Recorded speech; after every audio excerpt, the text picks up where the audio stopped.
Hello, welcome to this new episode of Hessian Scrum. Joining me today is Adel Souto of a million projects. You might have heard of the first Miami straight edge band, Timescape Zero, Feast of Hate and Fear, as well as kind of industrial junkyard project 156. And that's only the surface. So thanks for coming on, Adel. Thanks for having me.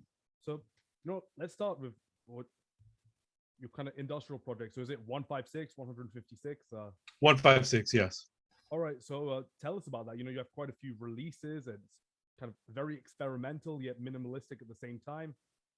So at about 2010, I moved to New York, and I've always been a fan of projects like Untitled,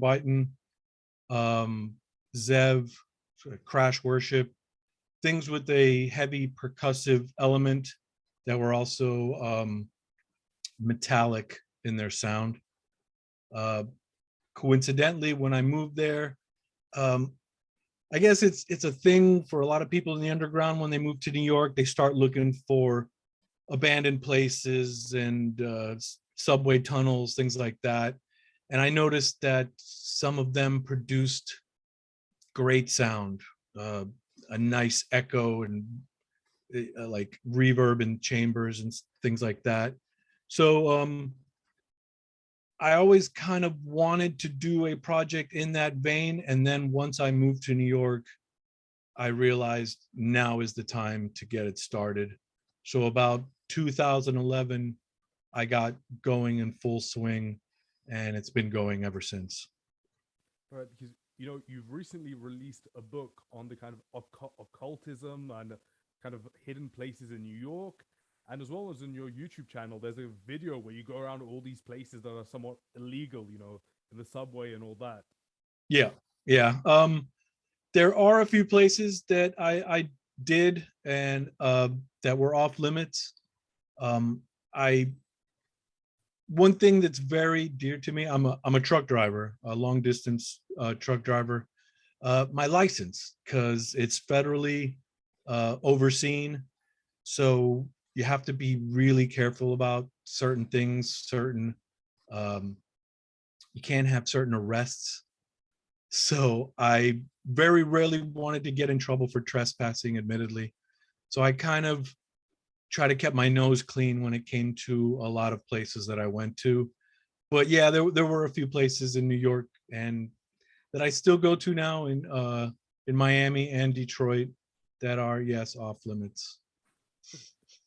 Yeah, because we can hear those kind of the rough sounds, the busyness, and it's really an important part of your music. I appreciate it. I believe it is. A lot of it, what some people don't know is that it's actually a lot of improvisation. I rarely ever show up saying, play this, play that.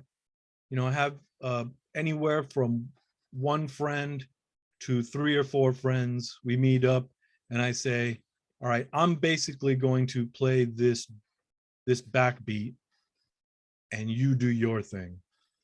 Every once in a while, I'll instruct one person to do this or that.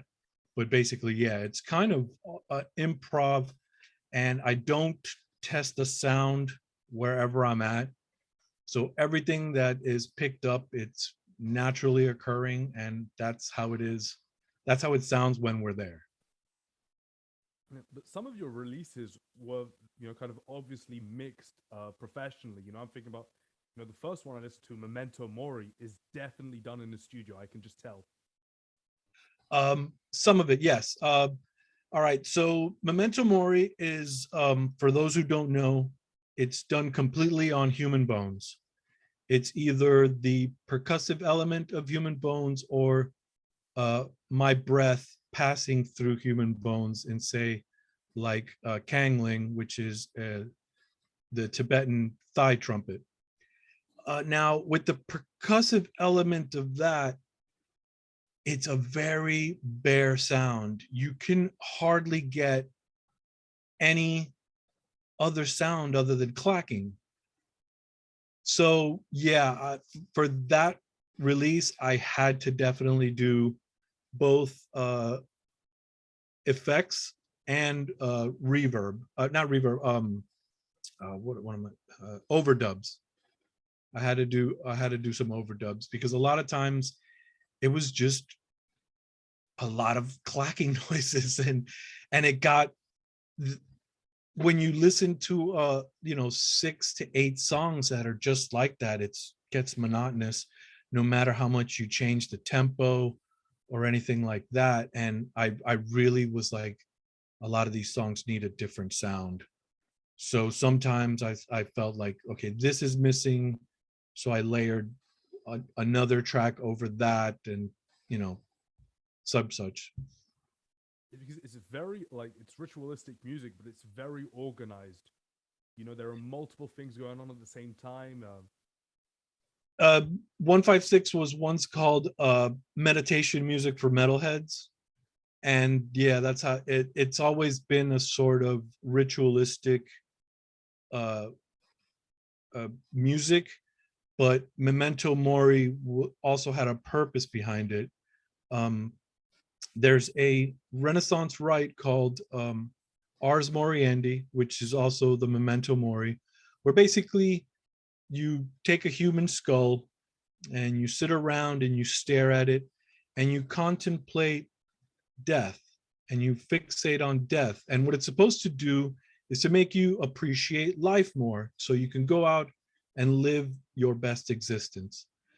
Well, a lot of people can't obtain a human skull. Nowadays, you can actually get a few online, but they are rather expensive, going at over $1,000 each. So I made this record with the intent of it being the poor man's Ars Moriendi, where they can sit around and listen to it and contemplate, your passing, so you can go on, step outside, and just live your best life. Yeah. And do all those bones belong to you? At first, they did not. I managed a tattoo studio called Infernum. It was owned by a killer tattoo artist called the Orsifer. A lot of people, as a sort of thank you, gave him human bones. So he had a number of skulls and a femur, some vertebrae, and I would often sit at the desk while manning the phones and stuff and kind of play with the femur. And that's when it got to me. I'm like, I bang on so many things that maybe I should start banging on some of these bones. And that's how the project sort of began. And it started way back in 2013, and it wasn't finished until 2016 because, I borrowed a lot of these and taking them. I lived in Brooklyn. The studio was in Manhattan. Taking these things along the subway, in a bag, often worried me, because it's like, you never know who's going to stop you and say, what's in the bag? So you got to open up the bag and show a bunch of skulls and things like that. But after time, that became a real hassle. So I started then collecting them on my own. Now, is this on audio only or video as well? Video as well. Okay, so I got some here now. You can see I got 2 lovely femurs. And I use also things like a child's rib, an ulna. And while I don't have the Kangling that I used with me right now, because I'm in the process of moving, so a lot of stuff's in boxes. I didn't use this one, but this is another Kangling that I have. And that's basically what they look like, although mine was without the silver ornaments. It was just the bone itself. And this is, I gave him a name. This is Maximilian. He sits on my desk and I chit chat with him every so often. I mean, is there any history as to who these people were, or has that been lost? Nope, it's pretty much been lost. From what I know, Maximilian came from the Caribbean, and he is a male. That's other than that, that's all I know. The original bones, a lot of them that were used on Memento Mori, no idea. One gentleman that brought in a lot of the bones was he worked for a mortician.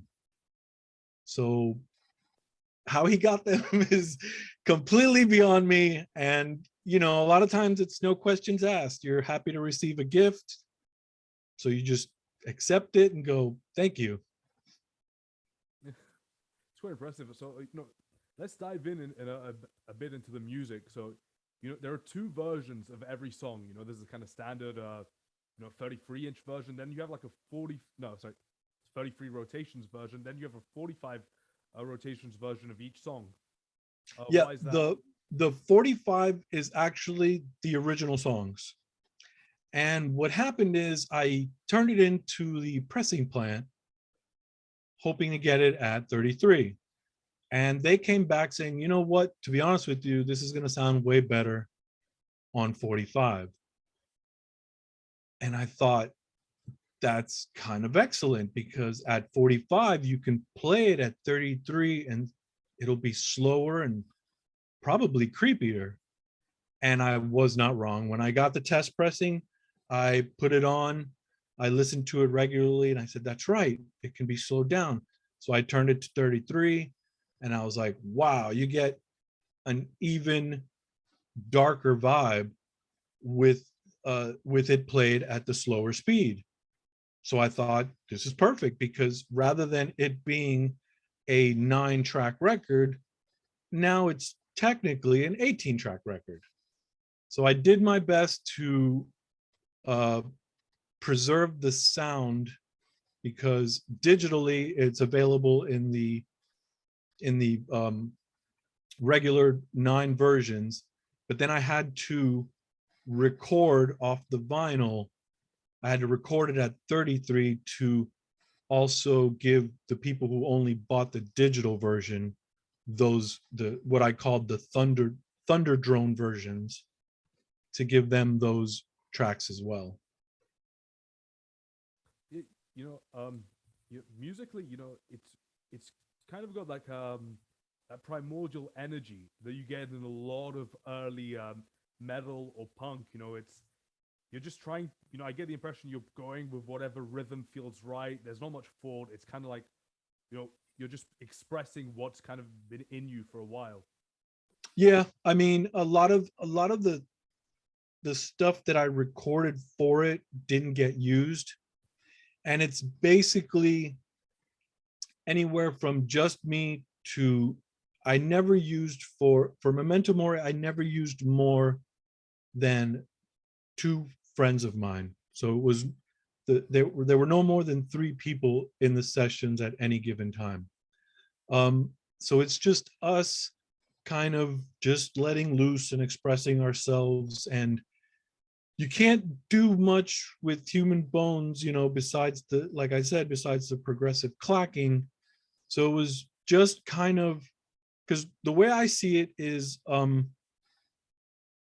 there's a good chance that playing around with bones, whether human or animal, that was probably mankind's first music, and they found, like, I believe it's a flute made out of a bear bone that dates back to, I believe, about 30,000 years. And bones are intrinsic in our musical development. And I believe that when we were doing what we were doing, we sort of tapped into that. We sat in a triangle pose. You could see on my YouTube some of the videos that I shot, and it's mostly us in the living room. We sat in a sort of a triangle between us 3 and just kind of went to town, did what we felt would come out of us. And a lot of times it was a full 2-hour session where we just played with different rhythms and went wherever the rhythms took us. Yeah, and thankfully, the cankling kind of adds a bit of variety to that, but you can only Very produce, much so. Yeah, but it only produces the same note each time, right? that is correct. I had to use three different kanglings because one, no matter how hard you try, you're just gonna get the same sound. It may extend a little depending on how much you hold in your lungs, but that's really about it. So I had to use three different kanglings, and one of which actually came from a Chinese Tibetan center in Manhattan, where I had to befriend a, a, a Tibetan master there, and it was him who did one of the tracks. I thanked him on the liner notes, but to be quite honest with you, I've it's been so long that I've forgotten his name. That happens.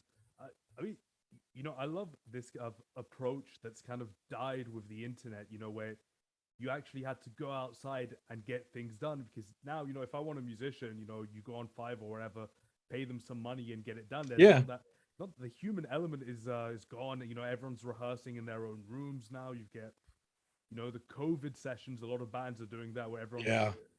in multiple places. But do you think that the fact that you had to get out, you had to get these bones, move them around, do you think that really gave the music an authentic feeling to it? I believe so. I mean, because first of all, you can't just trust anybody with this because they're gonna bring back just them clacking with two pencils. They say, yeah, sure, I used human bones. You wanna know what you're dealing with. You want to, like, I wanted to make sure that they are human bones. If it looked anywhere different, or it was quite possible that it might not be, whether it was chicken bone or dog bone or whatever, you want to make sure that it is what it is. So it's something that you definitely have to do in person. So it gave a certain feel to it, and was also something where I had to trust who I was bringing into this. I wanted to make sure that they understood my intentions, that it wasn't the type of thing that it was going to be a very, first of all, it was a very personal recording, a very personal project of mine. So I wanted, you know, close friends involved. It wasn't just going to be anybody who wanted to throw around some bones. I didn't want people to sit there and go, "Fuck yeah, man, bones." I wanted them to take it as personal as I was. So it was a very meaningful project to me. So yeah, it had to have that level of it had to have that personal level. Yeah, I mean, it's quite of a quite a shocking idea because even the most shocking metal bands, it's all plastic, it's all everything. Was there any point where you feared controversy, or any backlash or anything? At first, when the record first came out, I decided to do some press for it, and I sent some sound clips, as well as like a one sheet to some newspapers and stuff. And that's the one thing everybody wants to know: where did you get these bones? Were they legally obtained? And a lot of times, like I said, since they came from gifts from the tattoo studio, i I didn't want them to look too deep into it. I didn't want any really negative connotations to go along with it, since the record is meant for a positive ritual. So I didn't want a lot of people scandalizing it. But yeah, it got to that point where everybody was like, basically a few people did ask, did you go grave robbing? And I was like, no, I did not. Which also did kill it for some other people. They were like, oh, forget it then, who cares? Go figure, win some, lose some. Yeah, it happens. I mean, without the entire story of Human Bones or anything, I honestly think that because the way it was, just by the sound, it achieves the effect desired effects, whether it had human bones or not. You know, I mean, would you have felt the same way had you've done it with human bones, but you told everyone, "Nah, I did it with a bunch of pencils or whatever."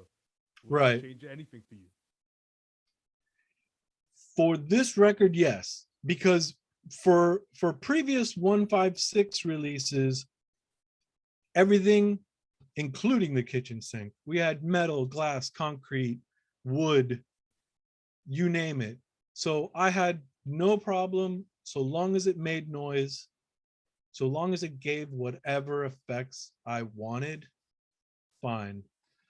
But for this record, no. Had some of it been pencils or chicken bones, I feel that it, to me, to the listener, they wouldn't know, so good for them. But for me personally, I would have felt like I was cheating someone.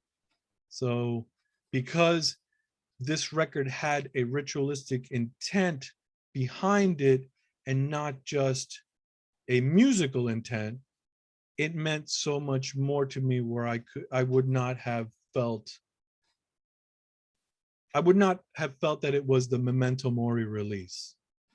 It would have been something completely different with just the added effect of a few human bones were used.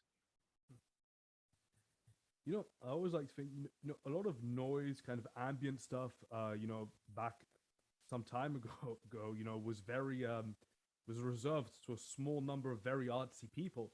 But nowadays we get a lot of kids doing noise. You go on Bandcamp, you find 13, 14, whatever, 12 Yeah. year old kids doing it. I mean, and it's kind of lost anything that was so special. Even the whole power electronic scene right now is a bit of a joke.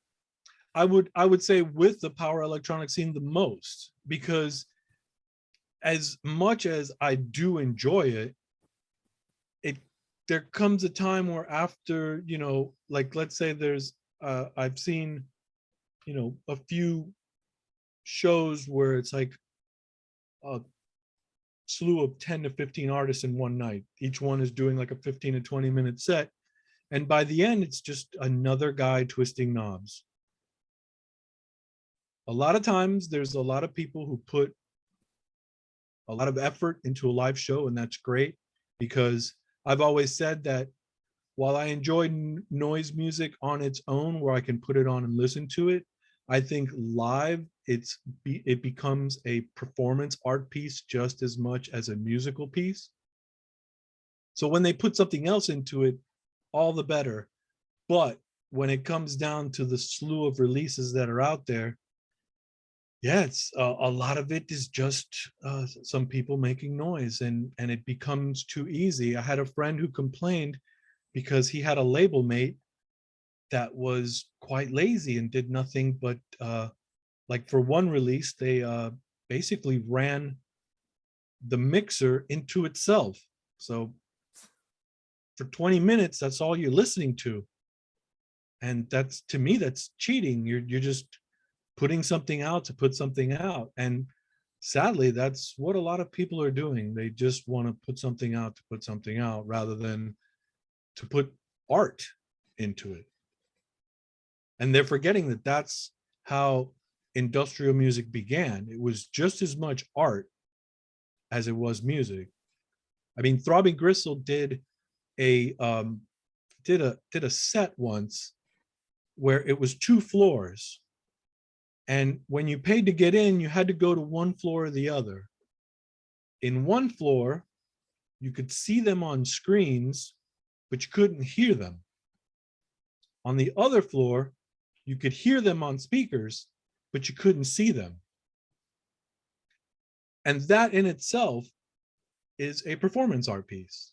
Sure, there was music there, and most people went there to check out what they were going to do next, and a lot of people were there for the music, but it's a performance art piece. And that's what a lot of music nowadays is missing: art, intent. Everybody just wants to be known for flipping a few switches and twisting some knobs. Yeah, definitely. Let's talk about your latest release, Humanized, Demonized. Humanized, dehumanized. Yeah, sorry. No problem. Yeah. It's, you know, a fairly short release, a lot more kind of standard than Memento Mori, more towards, you know, more traditional ambient sounds. Yep. It's it's one song called Humanized, which is also meant to be played backwards as dehumanized. Um, it's a sort of meditation on torture and some of the tortures that they're getting away with in authoritarian countries, as well as even some democratized countries. Uh, the reason it's so short is because I put it out on such a small format. With a 5-inch record, you have, I believe, 2 minutes. And with a 4-inch record, you have 90 seconds. So had to be a super short track. Luckily, I had one already available, and I made it to where I recorded it. I recorded that track all by myself. I recorded it forwards, and then I played it backwards, and then played something else over that normally. So no matter how you flip it, some of it will be heard backwards and some of it will be heard forwards. And it also comes with a little art piece where I cut my skin, since it's limited to 25 copies, I cut my skin with 25 razors to sort of showcase the torture that some people go through. And then I included the razor, one razor in each of the 25 releases. Yeah. You know, because all of your kind of physical products don't really tend to follow the norms, you know. Like before seeing this, I had never heard of a 5-inch release, you know, for example. But is the product as a part of the art as much as the music?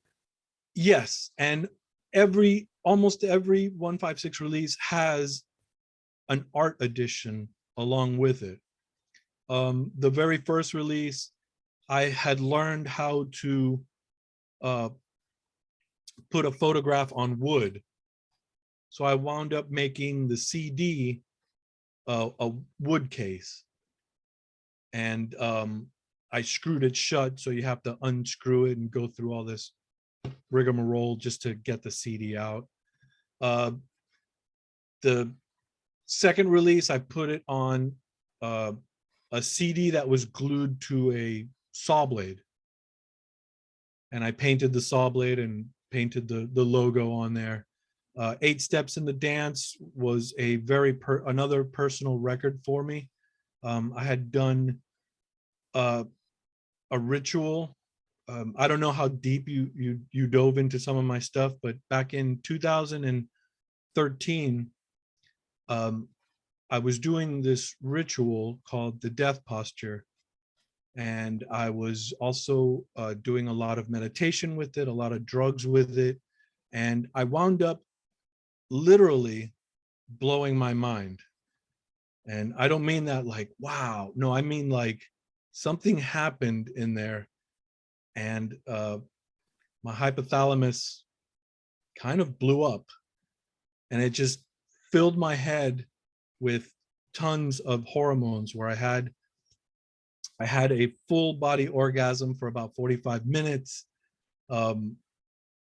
My girlfriend said she touched me and I was like unbelievably hot to the touch. It was a very bizarre night. And then I wound up for the following 2 weeks doing it like 3 more times. And after research, I learned it's what's called an unprepared Kundalini experience, where you wind up charging all the centers and they blow up. Because funnily enough, I actually saw what all the mystics see. I saw like the light coming from the heart, from the throat, from the pineal gland, and then the onion-shaped explosion from the top of the head. It was an unbelievable experience. So with 8 Steps in the Dance, it came out immediately after that. So I decided to do this sort of art edition where I did 8 envelopes where I painted them with 8 angles, and then each one came with a slide of my blood. Since I admittedly, a few of the things that happened to me, I kind of like, I practically like lost my mind. I thought my blood was important, and I thought it held power. So I put like my blood on all these slides and put them in the artist edition. So I'm a big fan of art, like I previously said, art with music. So I believe that with a lot of with 156, there's a lot of artistry that goes along with it. It's very, very important to me. I've been doing art ever since I was a little kid. All my art teachers were like, you're definitely going to excel in art, which admittedly I don't think I have. I've done some nice things, but I probably am not as well known as they thought I would be, which is fine. I'm doing well enough, as I am.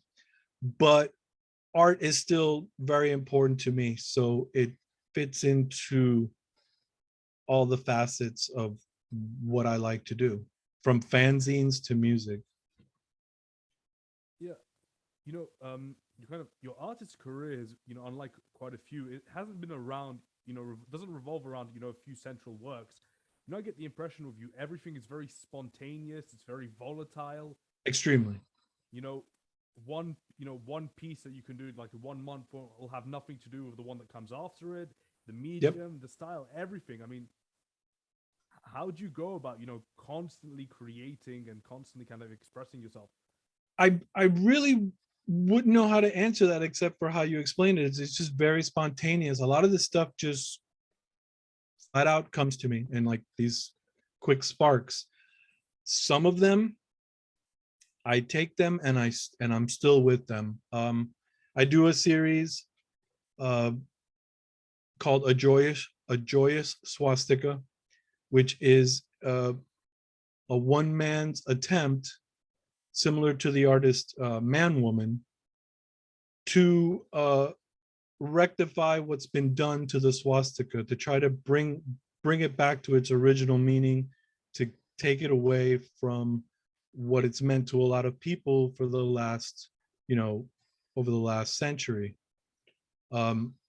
It's an important symbol. It's one of the oldest symbols of mankind. So it hit me to make paintings of swastika motifs, but as colorful as possible. And that project I'm still doing to this day. Whereas this other project where I did a what I called primitive sex toys. They were just basically sex toys that look like, Stone Age people could have used. I did that project for like a year. It got into some art shows and stuff, but that went the, some projects stick around for a while. Some projects are just a quick flash of inspiration, and I'm positive that 156 will one day probably be just like that.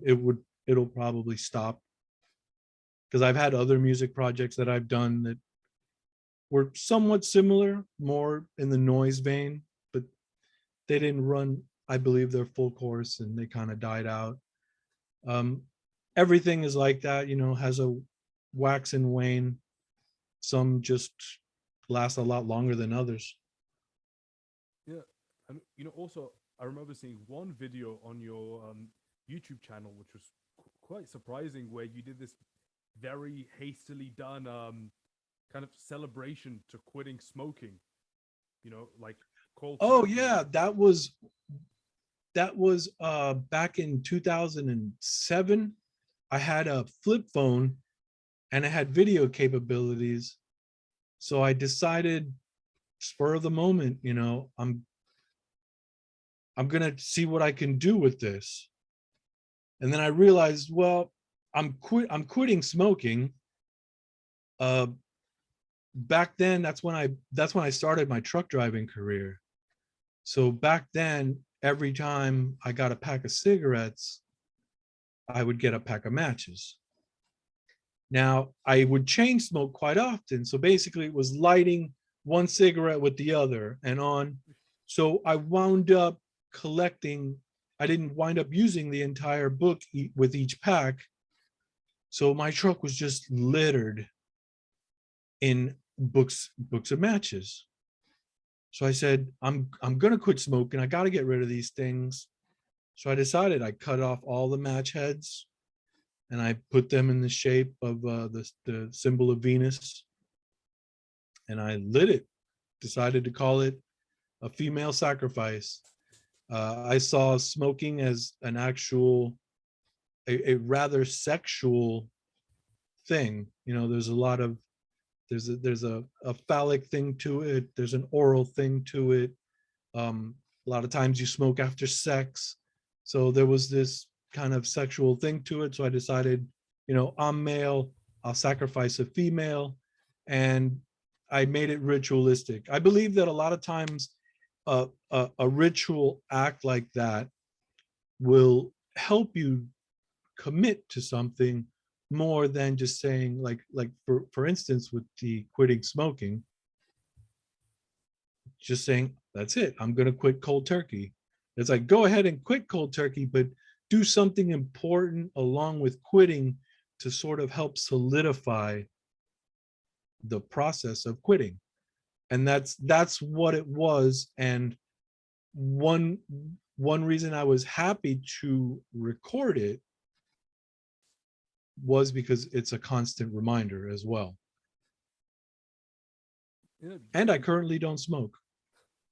it's incredible because it is definitely, it is a physical addiction like, anything else. So it's quite impressive that with that ritual, you managed to really create, something very physical. Actually, let me rephrase. I don't smoke habitually. It's been right now, it's been about 2.5 to 3 years since I've had any type of cigarette. But it's not to say that when I did originally quit, I didn't enjoy one every so often or some every so often. I just quit the habitual addiction. And yeah, I've been smoke free for quite a while now, which I'm very happy about.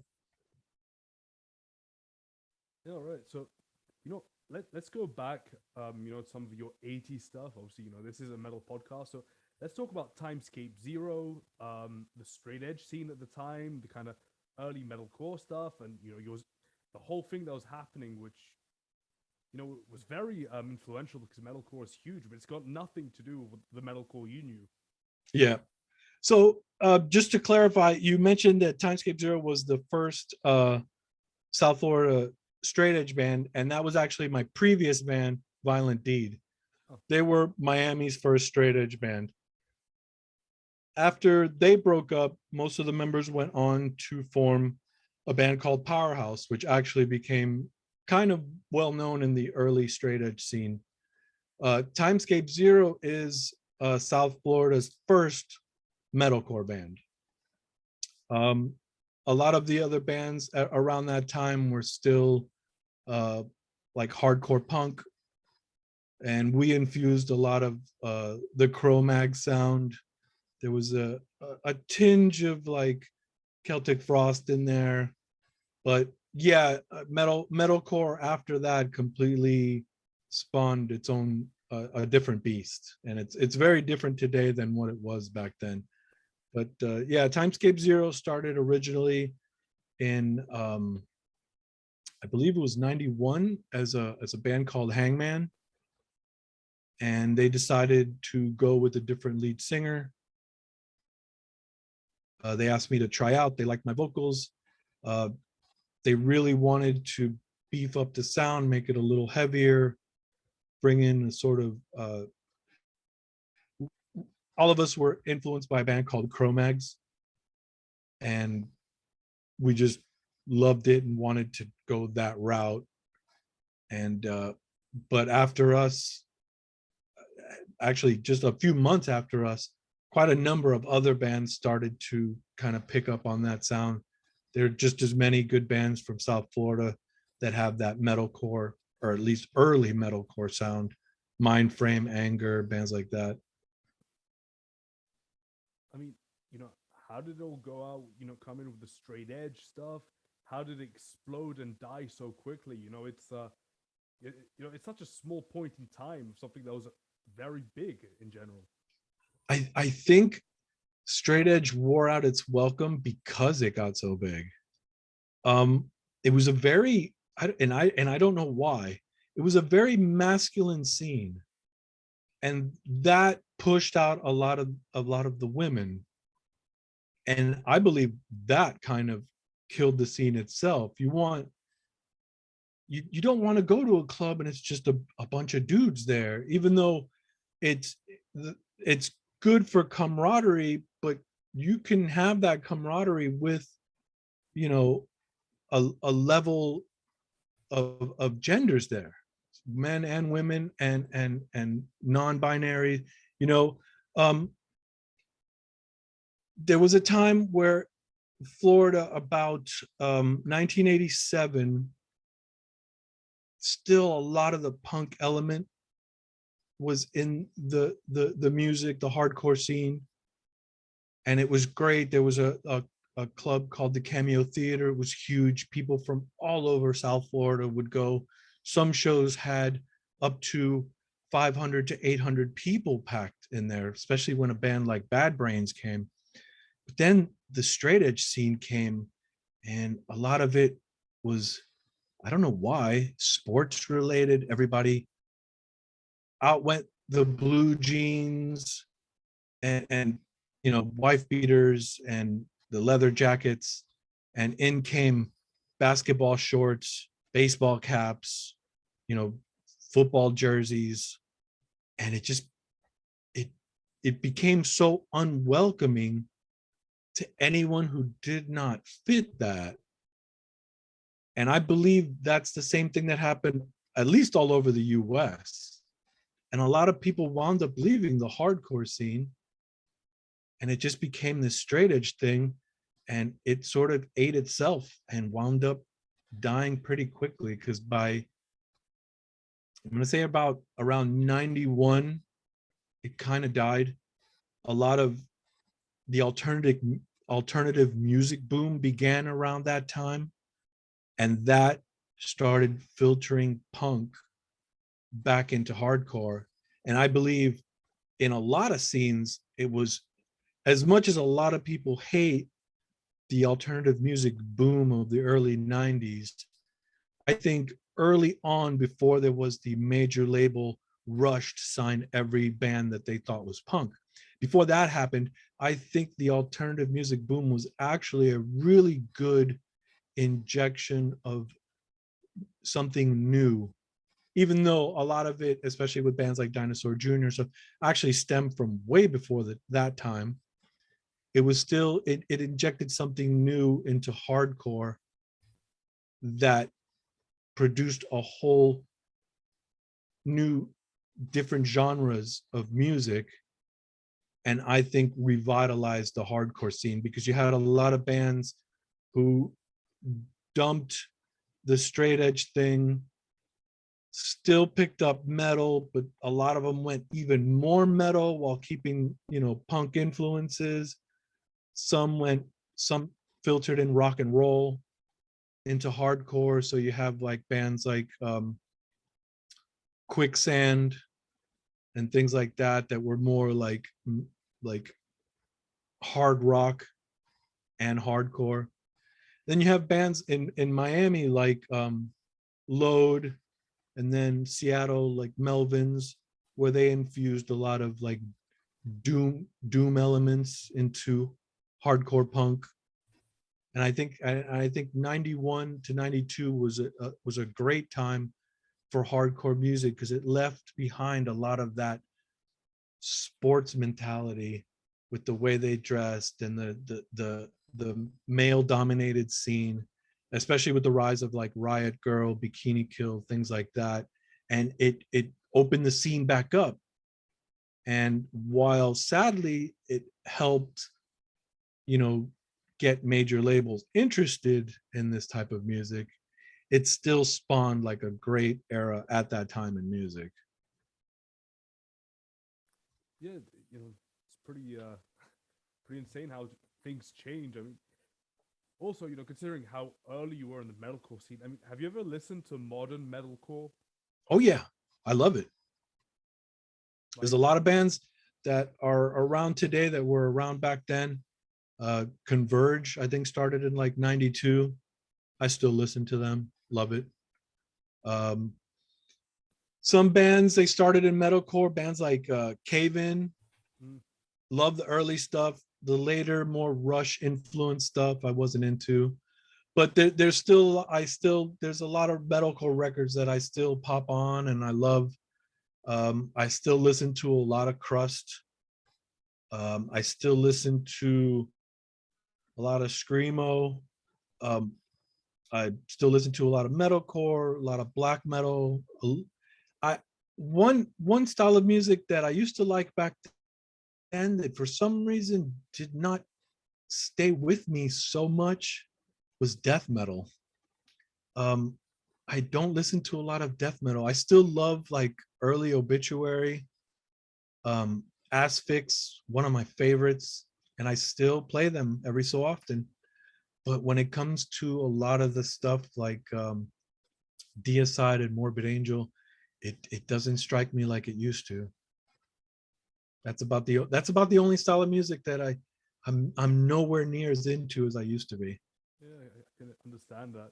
But then I'm guessing you have, because when I meant modern metalcore, I was talking about bands like Attack Attack and Hunting the Dinosaur, which I'm guessing you've never heard of, or No, I know Attack Attack very well. Um, all right, this might be a little embarrassing, but I don't mind them. uh, I think that what's that song, Sticky Sticky, I yeah, believe it is. yeah, that's It's the one. not terrible. It has a level of cringe to it, and I completely understand why they started calling it crabcore, but but at the same time, it has some elements that I actually do enjoy. I even somewhat ironically enjoy crunkcore bands like Broken Side. It's somewhat terrible music, but I actually sometimes enjoy it because it is terrible music. Yeah, I mean, I can see that, but you were writing songs about the Kali Yuga and all that, and now it's like you broke my heart, I miss Yeah, you, auto tune, and they call yeah, it metalcore. You like, yeah. A lot of it went the way of pop, yeah, and it's like pop metal, quite honestly.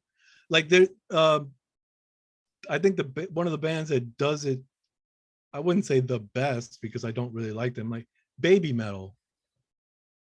I can't say that I'm very into that, and it's pop music. It's metallic pop music. yeah, it is something very special. I don't know what to Oh say. yeah, very. All right, so you had a few zines, the kind of early '90s as well, up to '98. Feast of Eight. Okay, so I'll go through the sort of evolution, which, funnily enough, my first fanzine was called Evolution. Uh, Came out in 1987. Basic run of the mill hardcore zine. I was in the straight edge scene at the time, so I interviewed a lot of straight edge bands, uh, hardcore music reviews, photos that I took at shows. That's it. Uh, then my next zine came out in 1990 called To the Left, which is about the left-hand path. It was oriented around Satanism, a lot of dabblings in the occult and things like that. That one was completely different. That had, even though I talked about music every so often, it was more about rituals, theology, um, even philosophy. That ran for 4 issues, and it died up, I believe, in '91. So around late 91, I said, you know what? I want to put out a zine that's just everything that's up here, everything that I'm always thinking of. And I always think of three main things: philosophy, theology, music. And that's what I did. That's what how Feast of Hate and Fear started. I began it with me just rambling. Type, you know, whatever came to mind. Some of it was disjointed, but by about issue 3, I had honed it into something more cohesive. Articles about the government, articles about my views on religion, but then there were also music reviews. So it was a little bit of everything, something to make the subtitle for it was The Thinking Man's Fanzine. And that's what it was. It was for people who enjoyed the music scene, because it actually had interviews with local bands, but I also wanted people to think. It wasn't just like, here's a music rag. I wanted people to think and get people to talk to me, to whether it was through letters or whatever. And let me tell you, I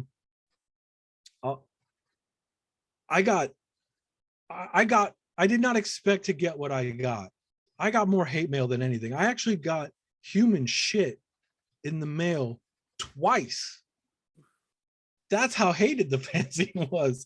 It was people were like, this is what you believe in, stick your belief in this.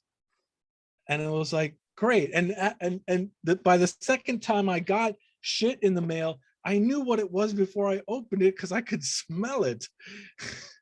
But you know, I tweaked it here and there. By issue 3,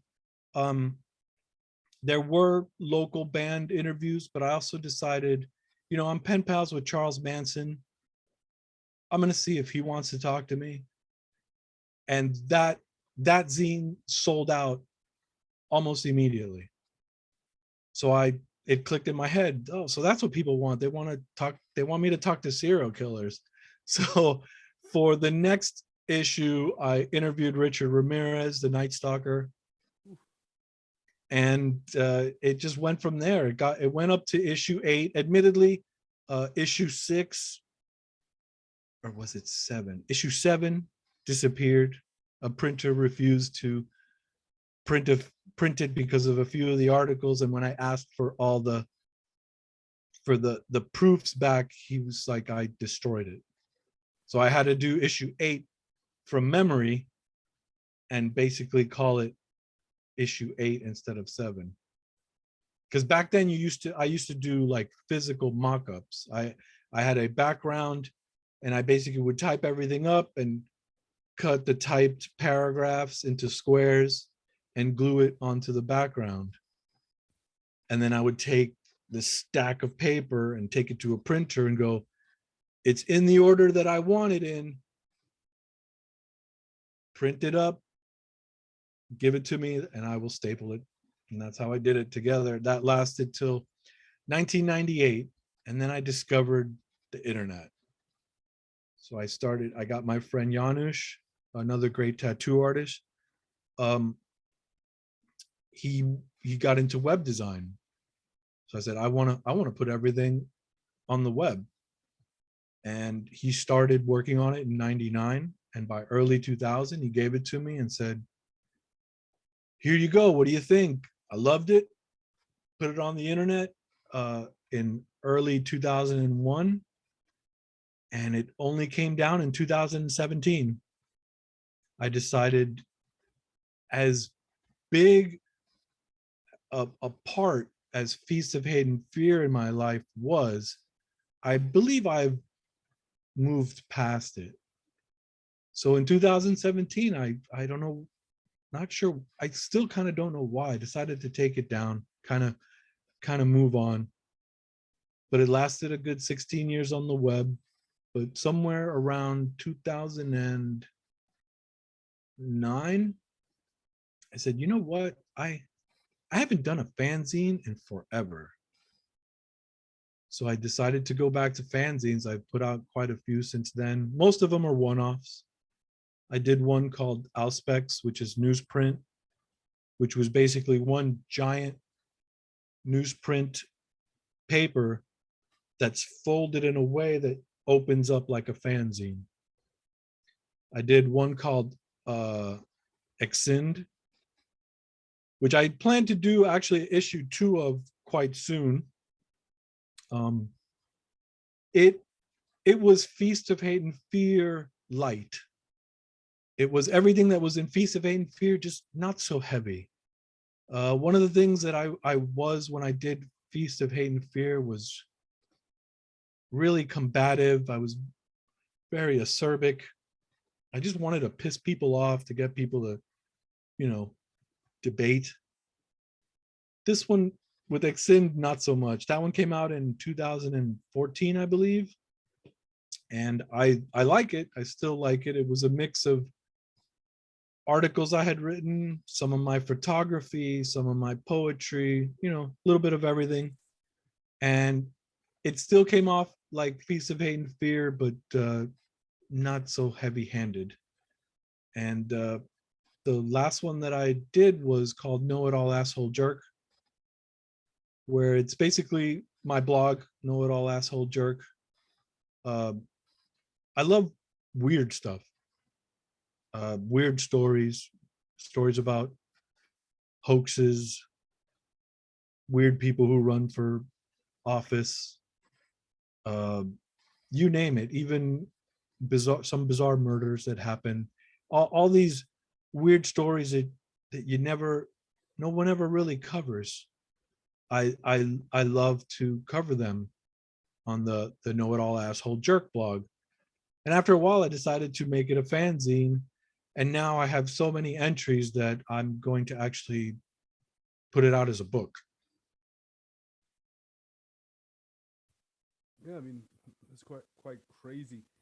But, you know, I've noticed nowadays, you know, the internet, there are a lot of lol cows and, you know, weird stories and weird people, you know, who everyone can find, and it's kind of lost its you know, insanity, because, you know, you said people had to literally, you know, send feces to your letterbox. Now someone can like write a review anonymously. Do you think, like, you know, the fact that everyone's protected behind their screen has made things, you know, less powerful? Not only has that made it less powerful, but I think certain media outlets have helped.